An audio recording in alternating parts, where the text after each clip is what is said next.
Bien, seguimos en Plan M, ya estamos con el diputado Ricardo Alfonsín, precandidato a presidente por la Unión Cívica Radical. Ahora vamos a hablar de la interna radical porque la noticia de ayer, que repercutió muy fuerte, es que Ernesto Sanz se bajaba de la interna que había planteado el radicalismo para el 30 de abril. Y según Sanz va a ir directamente a la interna obligatoria, abierta, del 14 de agosto. Y bueno, hay todo un interrogante, si Ricardo Alfonsín es el único candidato radical en carrera para las presidenciales, porque Cobo sigue dudando y Ernesto Sanz, bueno, se bajó de esta, hay quienes dicen irá a la otra. Pero antes quería hablar con Alfonsín, gracias por venir. No, al contrario, Maximiliano, gracias a usted. Ricardo Alfonsín estuvo hoy en la Cámara de Diputados, donde la oposición no consiguió el quórum, consiguieron 128 votos, eran 129 los necesarios para el quórum, para tratar el mínimo no imponible de ganancias. Sí. Y en este momento está Moyano reunido con Cristina, se supone que después de esta reunión va a haber algún anuncio presidencial respecto al tema. Sí, bueno, yo salí, ni bien se levantó la sesión y precisamente cuando me preguntaron dije dos cosas. Primero, que me llamaba la atención que el oficialismo se negara a tratar un proyecto que viene siendo reclamado por los trabajadores, sobre todo que no estuvieran presentes los representantes de los trabajadores en el Parlamento. Y en segundo lugar dije, no me extrañaría que en definitiva lo sancionara la presidenta por decreto, porque lo que quiere es llevar el rédito político, no dejárselo en todo caso al Parlamento. Bueno, no importa, si logramos que lo sancionen, bienvenido sea, porque se trata de un reclamo legítimo. Ahora, la oposición nuevamente muestra que no hay unidad de criterio ni siquiera en ciertos temas mínimos, ¿no? Porque Van dice, bueno, nos sentamos supuestamente opositores, ¿cuánto hay? 140 legisladores, y no consiguieron el quórum de 129. Faltaron los aliados acríticos, que rara vez votan en contra de lo que el gobierno dice, y bueno, siempre faltó un diputado, siempre hay algún problema, no sé cuál fue el que faltó, habrá habido seguramente algún problema, aviones, enfermedades, nunca están 100% los diputados, siempre alguien falta, 128, 129 era el quórum, pero bueno, si no lo sanciona la presidenta, lo vamos a sancionar en alguna otra sesión. A ver, ¿Ricardo Alfonsín es el único candidato hoy a presidente del radicalismo? Bueno, el partido convocó a elecciones internas para el 30 de abril. Y convocamos a elecciones internas de acuerdo con los dirigentes que sostenían la candidatura de Ernesto Sanz también. Es más, fueron ellos los que propusieron adelantar las elecciones internas porque entendían que esperar el 14 de agosto era dar mucho tiempo. Y que dar mucho tiempo era dar ventaja.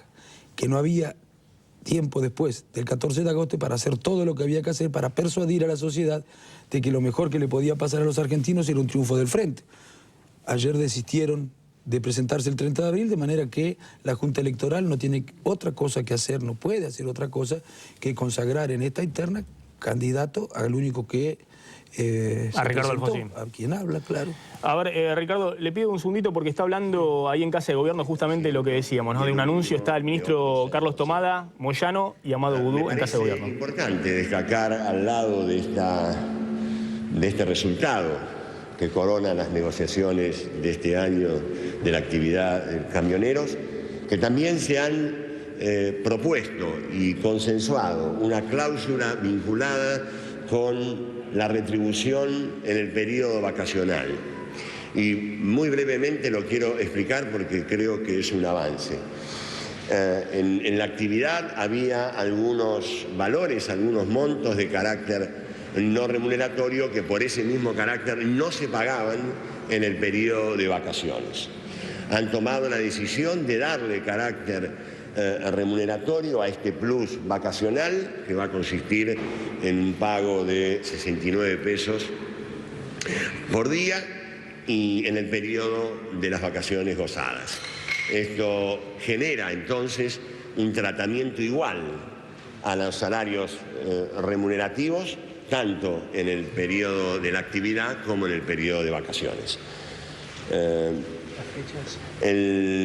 La vigencia de este acuerdo, los 3 tramos que he señalado, son el primero, el 12% a partir del mes de julio, el segundo tramo en el mes de noviembre del 2011 y el tercer tramo en el mes de marzo del 2012. La otra característica que debe señalarse es que estos tramos son no acumulativos, es decir, se calculan sobre el monto de los haberes vigentes antes del primer aumento. Esto es el acuerdo. Yo quiero felicitar a ambas partes. Sé que las negociaciones no han sido sencillas, pero como siempre, cuando se alcanza un acuerdo, es bueno reconocer y valorar nuevamente, como siempre hace el secretario general de la CGT, la vigencia y la permanencia sistemática a través del tiempo de las negociaciones colectivas. Muchísimas gracias a todos. No, muchas gracias. Gracias, muchachos. Bien. Ahora nos va a ampliar Damián Glanz. Parece que se anuncia la paritaria de camioneros. Damián Glanz nos va a estar ampliando y si efectivamente hubo un anuncio o no con lo del mínimo no imponible del impuesto a las ganancias. Esto era una conferencia de prensa de Tomada, Vudú y Hugo Moyano después de la reunión que tuvo el titular de la CGT con la presidenta en Casa de Gobierno. Volvamos al tema de la interna radical. Alfonsín dice entonces que es el único candidato que lo ha proclamado el partido. Bueno, lo va a hacer el viernes, creo, la Junta Electoral, cuando se reúna. Igualmente, ¿esto qué significa? Que es el único candidato del partido, pero el 14 de agosto sí, va a haber internas. Aunque hubiera habido consensos entre Julio Cobos, Ernesto Sanz y yo, de todas maneras, algún otro radical se podía presentar en agosto, y aunque no se presentara ninguno, y se hubiera designado la fórmula por consenso, igual hay que ir a votar a agosto. Y allí sí nosotros esperábamos una ratificación masiva de la fórmula que hubiera podido conformar el frente. Pero bueno. A ver, pero reitero, ¿no? Lo que no termino de entender es que igualmente en agosto alguna interna va a tener que haber, ¿o no? Sí, van a ir seguramente, según lo ha dicho Ernesto Sanz. Ernesto Sanz y lo ha dicho Julio Cobos. Bueno, nosotros haremos campaña como candidatos de la Unión Cívica Radical, consagrado institucionalmente por el partido. ¿Usted cree que esta decisión de Sanz fortalece o debilita el radicalismo? Yo creo que no es lo más conveniente realmente. Usted incluso le pidió disculpas a la militancia. Sí, porque hemos estado trabajando mucho desde diciembre, con mucho esfuerzo, con mucho sacrificio. Bueno, los jóvenes sobre todo que nos vienen acompañando y los que no son tan jóvenes, recorriendo todas las provincias. Yo ya recorrí todo el país. Nadie se imaginaba que se iban a suspender o que no se iban a presentar el 30 de abril. Y mire, lo más conveniente no es, porque tener que estar hablando en este programa de eso no es lo que más le conviene al partido. Yo quisiera hablar de las cuestiones que le preocupan a los argentinos, no de esto. Vengo de estar reunido con los equipos de trabajo, porque estamos estudiando la manera en la que vamos a hacer las inversiones necesarias para recuperar los ferrocarriles, una inversión de 15 y 18 mil millones de dólares que se hará de 8 a 10 años para recuperar además la industria ferroviaria.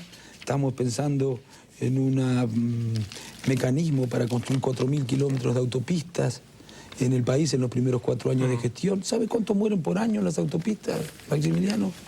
Más de 7.000 personas por año. Sí, casi es uno de los 20 por principales día. problemas hoy, principal causa de muerte en la Argentina. Sí. Ahora, Ricardo, volviendo un poco al tema de la política en general, no solamente la interna del radicalismo, uno ve que hay una carrera a octubre y como que también hay una oposición que está desconcertada, ¿no? Una oposición que no termina de definir candidatos, uno que se baja, el otro que... Y del otro lado, el Frente para la Victoria ni siquiera ha definido, pero tampoco muestra demasiada urgencia, porque todo el mundo sabe que, o sospecha de que va a ser Cristina Fernández la candidata. Parece una competencia por ahora desigual, ¿no? Donde hay por un lado un gran desconcierto y por otro lado un partido de gobierno que viene ya con 8 años de gestión, pero que igualmente se muestra muy competitivo para octubre. Sí, por eso decíamos nosotros que no podíamos esperar al 14 de agosto, porque estábamos dando mucho tiempo. Yo creo, mire, Maximiliano, no sé si lo dije acá ya, que hay una proporción mayoritaria del electorado que quiere cambiar. No es que tenga una visión totalmente negativa del gobierno, pero cree que una fuerza política con otras características, con más disposición por el diálogo, con más cuidado por las instituciones, con una visión más rigurosa del mediano y del largo plazo, con una comprensión más rigurosa también acerca de la necesidad de las políticas de Estado, se haga cargo del gobierno. Ahora, este deseo de cambio está asociado a cierta incertidumbre, porque todavía no ha habido en la oposición las definiciones que le permitan a la sociedad o a quienes quieren cambiar, canalizar ese deseo de cambio. Por eso no podemos esperar hasta agosto, porque hay que hacer muchísimas cosas. Y no tenemos tiempo en 60 días de hacerlas. Estaríamos dando una ventaja terrible, no solo al oficialismo, al resto de los partidos de la oposición que tienen consagrada su fórmula. Pero bueno, esta es la decisión que han tomado algunos dirigentes en el partido, yo creo que equivocada. Yo la respeto, pero creo que equivocada. Ahora, acá hay dos opciones, ¿no? Y un poco lo que se evalúa en los corrillos políticos. Una es, bueno, Cobo sigue dudando, ve un poco las encuestas, por ahí va el 14 de agosto. Otra es Ernesto Sanz, evalúa lo mismo, va el 14 de agosto, va Alfonsín y ahí compiten. Se lo ve usted con grandes chances de ganar esa interna. La otra es, mucho antes, los tres muestran una señal de unidad, de fortaleza, se muestran juntos y tratan de consensuar una fórmula. Sí, bueno, puede ser, todo es posible. Incluso cuando algunos propusieron tratar de abrir una etapa de diálogo para resolver por consenso la cuestión que teníamos que resolver, de la cual dependen muchas otras cuestiones, concretamente resolver lo de las candidaturas, yo dije que sí, pero que no nos podíamos tomar demasiado tiempo, que el 30 de abril debería ser el tope, porque el 30 de abril teníamos que responder, tener resueltas estas cosas. Porque una vez que resolvamos estas cosas podemos empezar en la política de alianza, en los programas de gobierno, en la agenda internacional, en la definición de las prioridades, caracterizar adecuadamente qué es lo que está en juego en Argentina, empezar a conocer cuáles son las propuestas para resolver los problemas en educación, en salud, en transporte público, en seguridad. Bueno, ahora vamos a tener que, lamentablemente, estar todavía en una discusión interna. Esto sí que es dar una ventaja grande, pero yo no voy a trabajar para la interna, yo voy a trabajar como lo he venido haciendo hasta ahora, hablando de los problemas nacionales y explicando cuáles son nuestras posiciones frente a cada uno de ellos. Una pregunta de Damián Glanz. Sí, la última vez que vino le preguntamos que si en caso de ganarle a Sanz en la interna, lo convocaría a su eventual gobierno. Después de la decisión que tomó ayer, ¿sigue pensando lo mismo? Sí, por supuesto. Yo convocaría a todos los hombres que puedan servirle al partido y que puedan servir en la gestión. Y hay muchos hombres que incluso no están hoy en el partido que van a ser convocados cuando ganemos las elecciones de otras fuerzas políticas. Sanz, cuando estuvo acá, hace poquito, hace 2 semanas, que estaba con todos los ímpetus, incluso de que iba el 30 de abril y que venía con toda la fuerza, dijo que la diferencia con Alfonsín era su evaluación del gobierno, que él estaba mucho más alejado del gobierno de lo que está usted. Bueno, yo creo que esas cosas Ernesto no las piensa realmente. Y no me parece que valga la pena contestar respecto de esas cosas, que estoy seguro que Ernesto no las piensa. Son cosas que dijo en algún momento y que serán anécdotas que desaparecerán de la historia. Nadie se va a acordar de esas cosas. Todos estamos conscientes. ¿Con Sanz tiene diálogo usted? Sí, yo tengo ¿Y diálogo. con Julio Cobos? También. Ahora hace días que no nos vemos. Con Julio hablé por teléfono en 2 o 3 oportunidades últimamente. Con Ernesto no, porque andábamos los dos de campaña. ¿No hay diferencias ideológicas profundas siempre entre los 3 candidatos? Siempre no, profundas no. Siempre en un partido hay diferencias de matices, ¿no? Diferencias, incluso a veces con relación a los instrumentos y algunas diferencias conceptuales, pero compartimos el núcleo duro, identitario de la Unión Cívica Radical. Ricardo, gracias por haber estado esta noche en un día importante, después de lo que ha sucedido con todo este tema de la interna. Bueno, y ya vamos a estar dialogando más adelante un poco de los planes de gobierno y esas cosas que a usted le gusta discutir un poco más. Y muchas gracias y lo felicito por el libro. Es la economía estúpida. Lo felicito. Bueno, me alegro que le haya Tiene mucha entretenido. información, en serio. Vale la pena leerlo. Tiene mucha información. Bueno, muchas gracias, Ricardo. Sinceramente.